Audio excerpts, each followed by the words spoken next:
Are we here, everybody? How you doing tonight? We're kind of in a little flurry here because but I got my cocktail. How you doing? Well, we've relocated. You see we're in our Bristol. Let me make sure you can hear me well. We're in our Bristol, Tennessee studio. I may have been late, a minute or two late for our happy hour, but I'm not too late for our cocktail. And cheers, everybody. Robin made me a great martini. I just want to say hi. Kind of in transition. Just got back from the Grand, and got some good stuff here. How's everybody doing? Hope you're doing great tonight. So, I've got some shout outs I'd like to do because we've had some members from the Retriever Revolution membership have a great weekend. Well, Mark Otis, he said he called it Jam the Open and the Amateur, an Irish doubleheader. I don't know, I've heard it a few different things, but I'll tell you what. Mark's just starting to kick into the all-age stuff. He's been working hard. Mark, there's a cheers to you, my friend.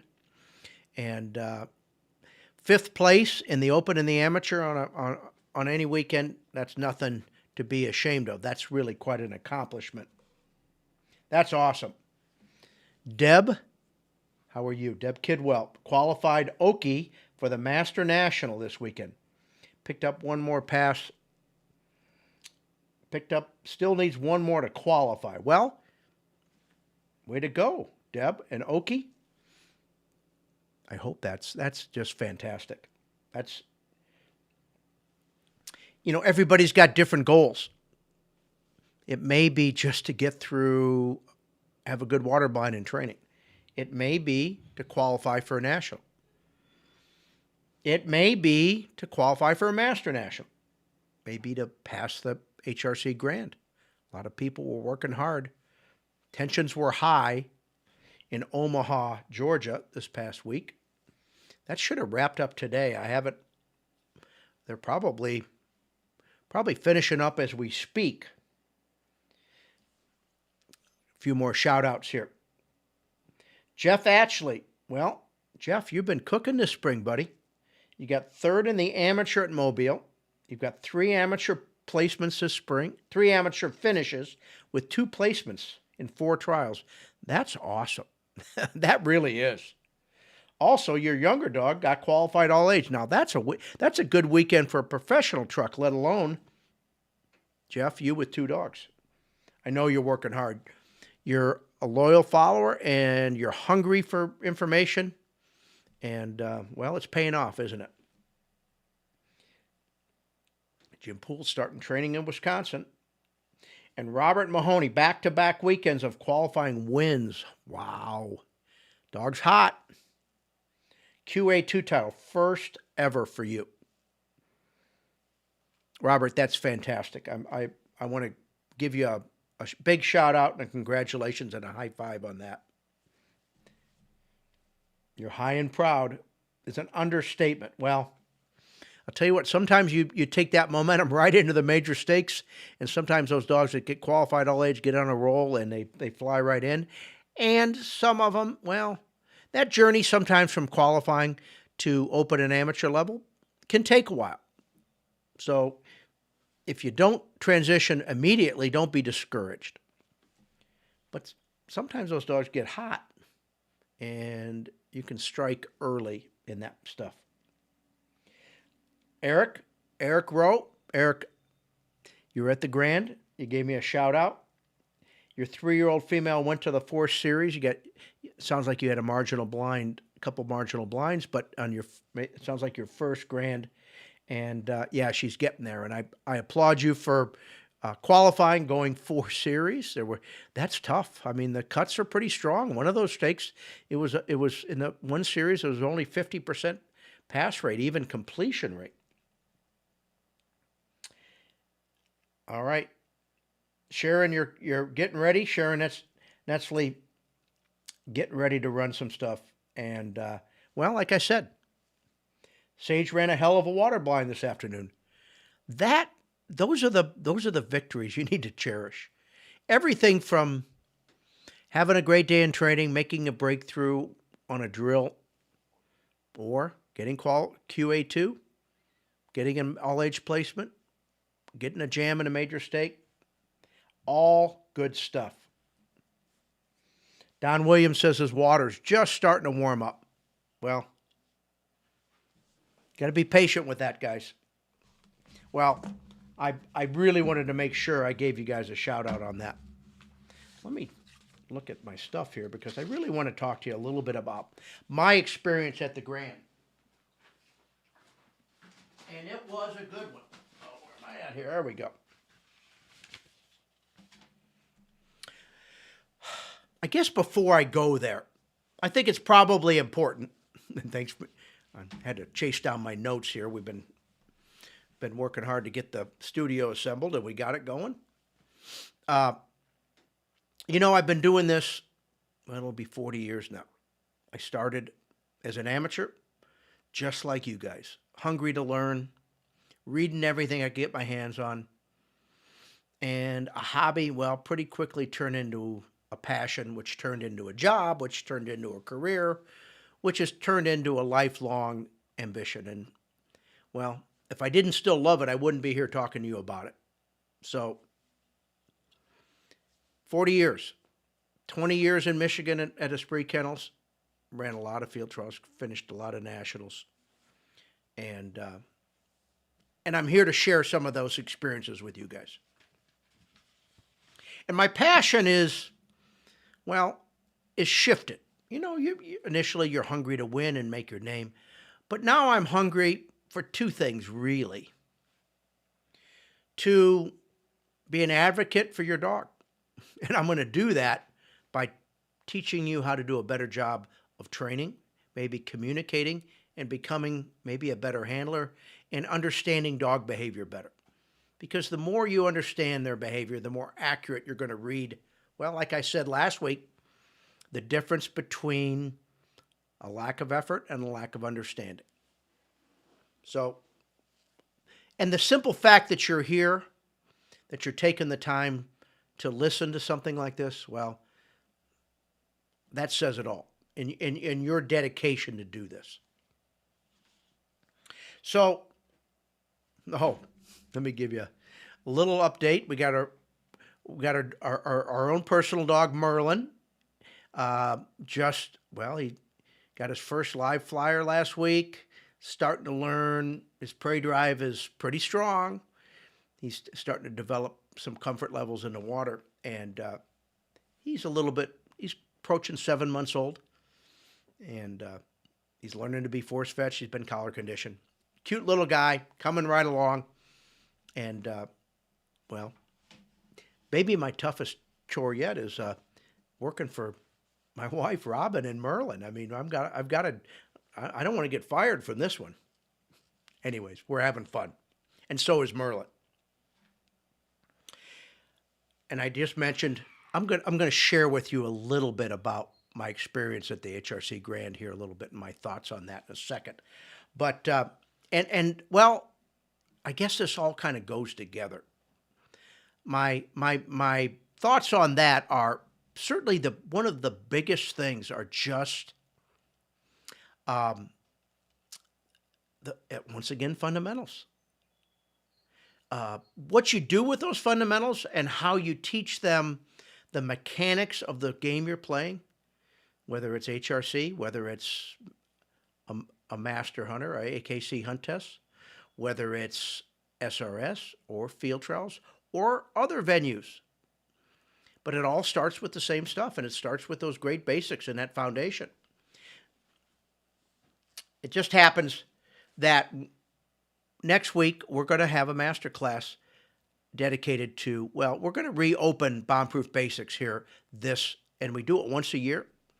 That's something that's happening starting next week.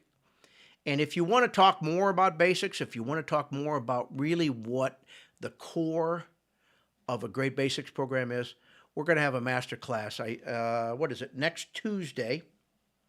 And if you check on our website, on our Facebook page, you're going to hear more about it. Robin's going to put a link. And if you want to hear more, join the masterclass.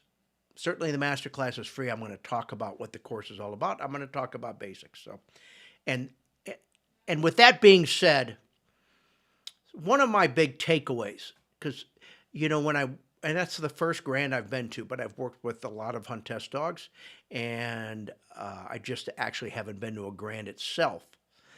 Now, they step up their game. Their expectations are stronger. A lot in the fundamentals in approaching the line, and the line matters. Now, there's a lot of mechanical things that go on once you get online. One of the things is getting the dogs to turn to see the birds. There's no duck calls in the field. All the shots happen from the line, and the duck calls happen from the line. Now, one thing somebody asked me actually at the event, well, I mean, this 360 healing drill, that's all fine and good when you're standing up and you can communicate with body language. Well, when you're in HRC, you're sitting on a stool, a rotating stool. And you have a gun in your hand. You have a pump shotgun with primers and so it makes a report, and you shoot at the bird, which simulates a hunting scenario. Now, when you have big swings from here to see a bird, the dog needs to follow you and or the gun. Now, you are able to talk with your dog. You're able to say here and heel quietly, but communicate with them to move. So the question somebody asked is, all right, how would you do a 360 healing drill in this situation?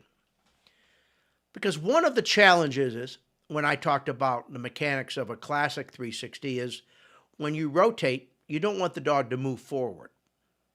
But in the instance, while I'm sitting in a rotating chair, if I rotate like this and the dog is over here, he's got to come forward to be able to see something on the right. But coming forward to see something versus coming forward to creep is somewhat different. I would go about, well, first of all, I would teach 360 healing in a classic fashion.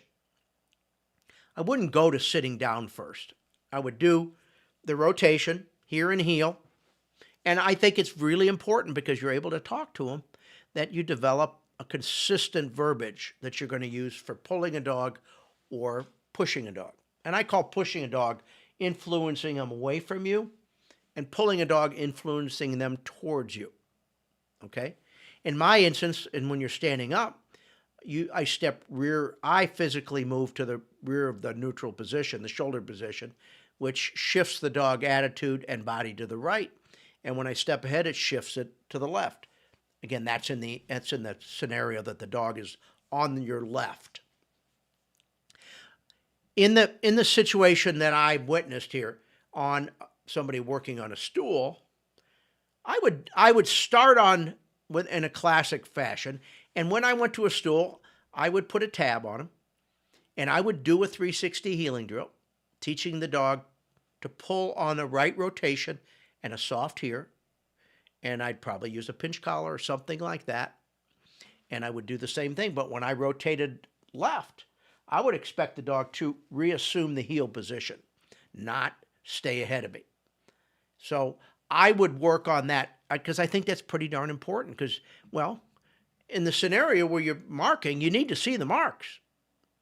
So that's probably the thing that I wanted to share with you, because we could spend all evening, but we don't have all evening, talking about a lot of different aspects. But all of these sports, they've got different subtleties, different styles, whether it's hunt tests, field trials, SRS, HRC. But the mechanics of marking and being in control on the mat, in the 5-foot circle, having good communication, they're all the same. Going for the bird you sent for, being in control and sitting on a blind and changing direction and responding and yielding to the handler's request, they're all the same. That's why I think that the basics program is identical in all of these. You develop the tools, and what you do with those tools, well, that's up to you. Dogs are very adaptable. Field trial dogs can become HRC dogs. HRC dogs can become field trial dogs. SRS, hunt test, hunting dogs. The good dogs, they learn the atmosphere and the difference in the languages and the difference in the styles. They could be obedience champions. All of these things are achievable, but they all require that good foundation. So that really struck home with me because it still goes back to fundamentals. So that's what I'm going to leave you with tonight. That's what I'm going to give you a toast to. Once again, a shout out to all of those folks that had a great week in Omaha, Georgia. It was fun, great to be there. I was there on behalf of Purina Pro Plan. Got to meet some of you folks at home, meet some new people, and watch people have fun. Because this is a serious game. But in all honesty, you know, what a client told me a long time ago in the department store life, this is the toy department. We got to have fun here. This is about having fun. It's serious. You get nervous. You want to do well. But let's have fun, and let's do our dogs right by giving them that great foundation. And if you'd like to hear more about that, come see us next Tuesday when we do a Masterclass and relaunch our Bombproof Basics course. So thank you, guys, and I appreciate you being here. And, well, next week we're going to take a break from our Huddle Happy Hour because we're doing the Masterclass. So come on and see me there. I'd love to have you. All right? Well, good night, and until next week, we'll see you. Or until 2 weeks from now. All right, bye-bye for now.